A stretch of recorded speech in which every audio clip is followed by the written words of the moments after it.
Бүгін 94-ші сабақ. Бірінші тапсырма. Сурет бойынша сұрақтарға жауап бер. Үшбұрыштар нешеу, шаршылар ше.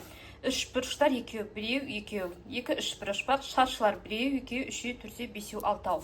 6 шаршы бар. Екі үшбұрыш, 6 шаршы бар. Шаршылар үшбұрыштарға қарағанда неше есе артық? Неше есе артық екен білу үшін. Шаршылар бізде 6, үшбұрыш екеу, 6 үшке бөлеміз 2. 6-ны 2 бөлеміз 3. Сонда шаршылар үшбұрыштарға қарағанда 3 есе артық. Үшбұрыштар шаршыларға қарағанда неше есе кем?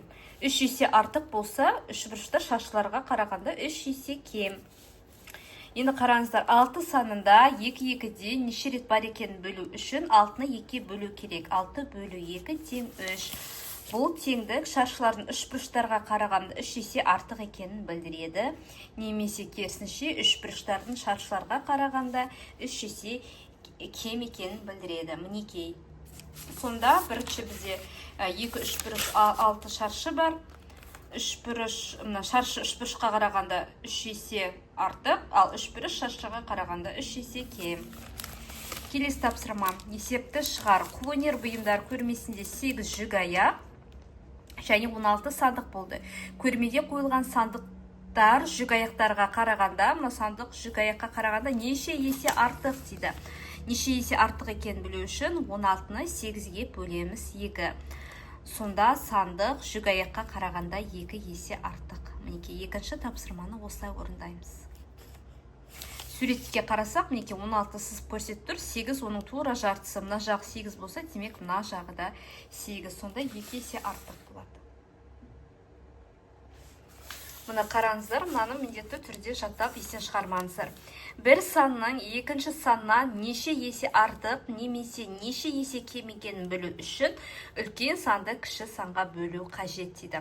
Дәл осылай, мысалы, үшінші тапсырмада 45 саны 9-дан неше есе артық екен білу үшін үлкен сан 45-ті 9-ға бөлеміз. 45-ті 9-ға бөлсек 5 шығады, 5 есе артық болады. Және екінші 7 саны 28-ден неше есе кем? Неше есе кем деген, мінекей үлкен санды кіші санға бөлеміз. 28-ді 7-ге бөлеміз. 28-ді 7-ге бөлсек 4 болады, 4 есе кем болады. Мінекей үшінші тапсырма осылай орындалады. Келесі төртінші. Дүкенде 15 тостақан және одан 3 есе кем табақ сатылды. Дүкенде неше табақ сатылды дейді. Мінекей тостақан 15, табақ сұрақ белгісі, стрелкамен жоғары көрсетеміз, 3 есе кем. 3 есе кем табақты табу үшін 15-ті 3-ке бөлеміз, 5 шығады. Сонда дүкенде 5 табақ сатылады. Мінекей табақтың саны 5. Төртінші тапсырманы осылай орындаймыз. Келесі 5-ші тапсырма. Кесіндігін ұзындығын өлше. Осы кесінді ұзындығынан 2 есе кем кесінді сыз дейді. Мінекей ұзындығын өлшесек, бізде бұл 8 сантиметр шығып тұр. Мінекей 8 сантиметр. 8 сантиметр сыздық. Енді 2 есе кем сызынды десек, демек 8-ді 2-ге бөлеміз, 4 шығады. Мінекей 4 сантиметр, екінші кесіндінің ұзындығы 4 сантиметр болады. Тура мына 8 сантиметрдің жартысы. Мінекей 4 сантиметр. 5-ші тапсырма осылай орындалады. Келесі 6-шы тапсырма. Кесте бойынша теңдеулер құр. Азайғыш 54, азайту 29, азайтқыш x, айырманың мәні 17. Мінекей сонда 54 азайту 29, шақшанды азайту x тең 17, 54-тен 29 асақ 25, 25 азайту x тең 17, x табу үшін 25-тен 17 азайтамыз, біздің x-іміз 8-ге тең болады. Келесі азайғыш x азайту, азайтқыш 91, азайту 37 жақшалып аламыз. Айырманың мәні 19 тең 19, x азайту 91-ден 37 алсақ 54 тең 19, x табу үшін 19 бен 54 қосамыз, x-іміз 73-ге тең болады. Мінекей 6-шы тапсырма осылай орындаймыз. 7-ші тапсырма мысалдарды шығар. 39 қосу 23, жақшаның ішіне азайту 59, 39-ға 23 қосу 62, 62-ден 59-ды азайтсақ 3 шығады. Келесі 27 бөлу 3, көбейту 4, 27-ні 3-ке бөлсек 9, 9 4-ке бөлсек 36.